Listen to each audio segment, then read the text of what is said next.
Welcome back, everybody. All right, so one thing we need to do here is we need to take a look at this part before the handle here.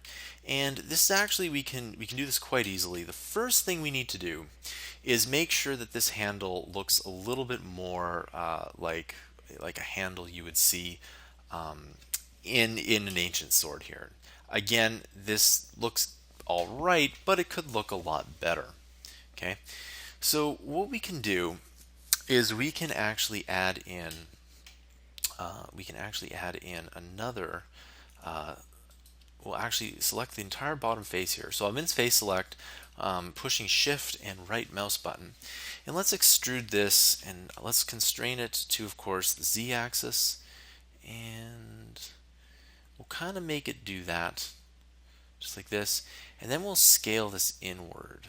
Okay, now this actually works quite well, but the problem is that the scale works a little bit better when the mirror isn't there. Okay, so we have to do something else. Okay, now let's actually just hop back in here, and I'm actually going to undo that. Now what we could do is we could actually just do this here. Now there's two ways of doing this, by the way. So we can extrude it, or we can make this bigger, and we can add in a loop cut like that. And that's all we need, is a simple loop cut like this. Now let's hop back and let's go like this, and we're going to move that in. Okay, and we can move that in, and we can actually move in this as well.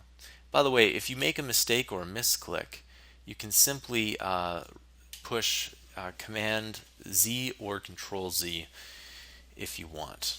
Okay, so we're just going to move that in just like that here, and that's going to create a nice it's going to create something nice with the handle here.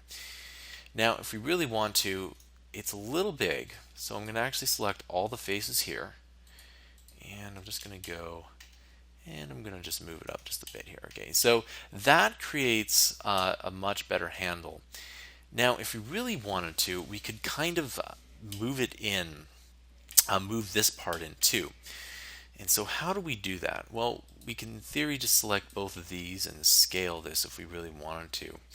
And a better way to do this would be to select both of these, and then we can select these two as well, and then we can scale it in. Yeah, that actually looks quite a bit better. And again, you see how I'm not adding too many vertices, but I'm making it look better. This is what you definitely want to do. Even if you are making something detailed for film, you want to make sure that you want to make sure that you want to keep your polys as low as possible. Of course, they're going to be higher poly than this, but you want to keep your poly as low as possible because of rendering time. You want to make sure that you get your film out to the places that people can see. Now this looks good, but we need to add in a few more edges here, like these ones here. Okay, let's scale that inward, and there we go.